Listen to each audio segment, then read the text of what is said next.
Deng Xiaoping, and the Birth of a New China 1978-1979. In 1978, China stood at a historic crossroads, emerging from the long shadow of revolution, ideological extremism, and economic stagnation. The country was now under the leadership of Deng Xiaoping, a 74-year-old veteran revolutionary whose personality and political instincts sharply contrasted with the legacy of Mao Zedong. Deng was pragmatic rather than ideological, blunt rather than theatrical, and deeply convinced that China's survival depended on reform. Yet he never questioned one core principle: only the Chinese Communist Party could rule China. To Deng, prosperity and party control were not opposites, but mutually dependent forces. With trusted allies Hu Yaobang and Zhao Jiang at his side, his so-called left and right hands, Deng launched the ambitious program known as the Four Modernizations, targeting agriculture, industry, national defense, and science and technology. These reforms promised a decisive break from Maoist orthodoxy while stopping well short of political pluralism. Deng's rhetoric of ideological liberation briefly encouraged public debate, culminating in the Democracy Wall movement along Beijing's Chidan Street, where citizens posted handwritten critiques of Maoist excesses and party abuses. For a short time, Deng tolerated this dissent, even telling American journalists that people had a right to express grievances. That tolerance ended abruptly when electrician and former Red Guard Wei Jingsheng openly called for democracy in his essay, The Fifth Modernization. His arrest and that of dozens of others made clear that reform would be economic, not political. Deng soon codified this boundary with the four basic principles, firmly reasserting socialism, party leadership, and Marxist-Leninist ideology. Any illusion that China was headed toward Western-style democracy was decisively extinguished. Opening the economy, guarding the state with political limits clearly drawn, Deng moved decisively to transform China's economy. His vision, later summarized as socialism with Chinese characteristics, represented a historic gamble, introducing market mechanisms inside a one-party communist system. For the first time, decentralization replaced rigid central planning. Local officials gained autonomy, private enterprise cautiously re-emerged, and price controls were selectively relaxed. These reforms unfolded gradually, always under tight state supervision, reflecting Deng's belief in experimentation without losing control. The most visible symbols of this new era were the special economic zones, strategically placed along China's southern coast, inspired by the post-war success of Hong Kong, Singapore, South Korea, and Japan. Zones such as Shenzhen and Xiamen offered foreign investors cheap labor, tax incentives, and reduced regulation. They were branded as gateways to China, and the results were dramatic. Foreign capital poured in, factories multiplied, and millions of jobs were created almost overnight. In the countryside, Deng dismantled Mao's collectivized farming system, returning land to individual households and allowing peasants to sell surplus produce.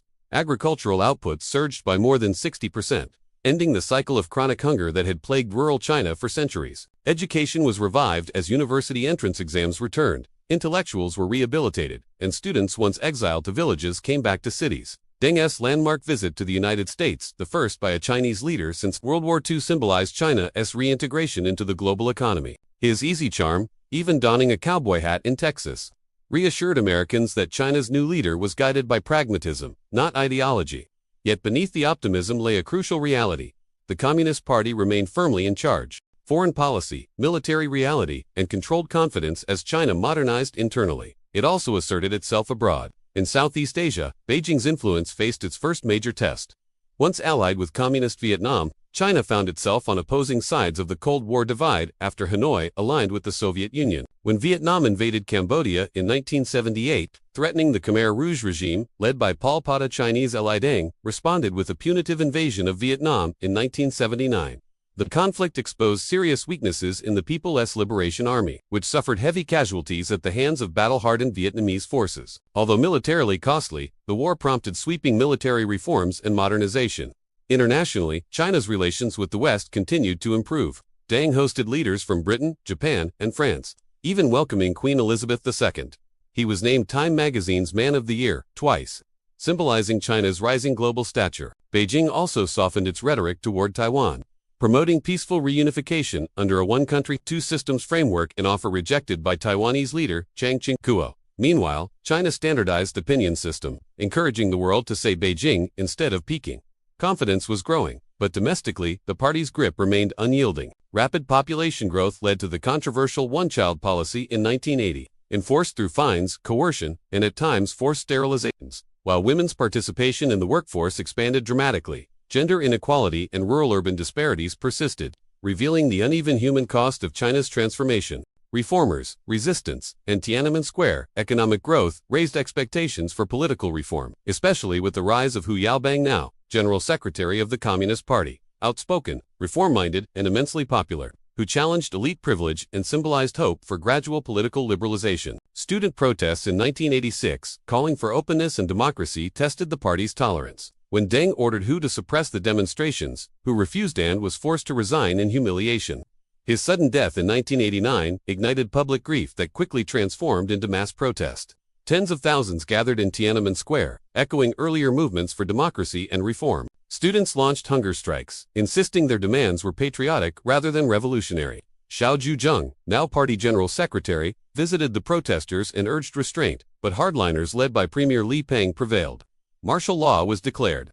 On the night of June 3 to 4, troops and tanks moved in. The resulting Tiananmen Square massacre shocked the world. Official death tolls remained disputed, but images, especially that of the anonymous tank man, became global symbols of resistance.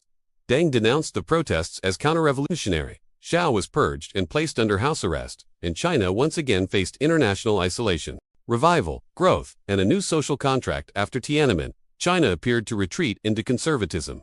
Foreign investment declined, sanctions were imposed, and economic forecasts darkened. Yet Deng was not finished. In 1992, at age 87, he embarked on his famous Southern tour, reaffirming the primacy of economic reform.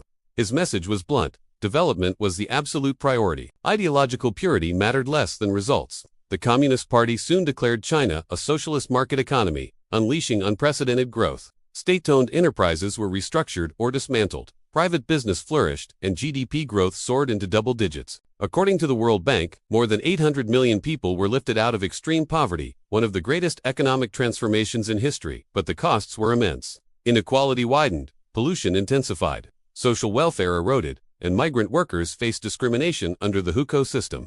Prosperity came with trade-offs, and political freedoms remained tightly constrained. Legacy, power, and China in the 21st century. When Deng Xiaoping died in 1997, China was unrecognizable from the country he had inherited. His successor, Jiang Zemin, maintained economic reform while reinforcing political control. Hong Kong and Macau returned to Chinese sovereignty, symbolizing the end of China's century of humiliation. Many in the West believed rising wealth would inevitably lead to democracy, a view echoed by U.S. President Bill Clinton. History proved otherwise. China joined the World Trade Organization in 2001, became the world's manufacturing hub, hosted the 2008 Olympics, and emerged as a global superpower, all under one-party rule. Surveillance, censorship, and political repression intensified even as living standards rose. In 2012, leadership passed to Xi Jinping, marking a new era of centralized authority. A century after imperial collapse, China had reclaimed a central place in global affairs, powerful, confident, and authoritarian. Deng's legacy remains deeply contested, architect of prosperity to some, enabler of repression to others, yet his impact is undeniable. Modern China is above all else his creation.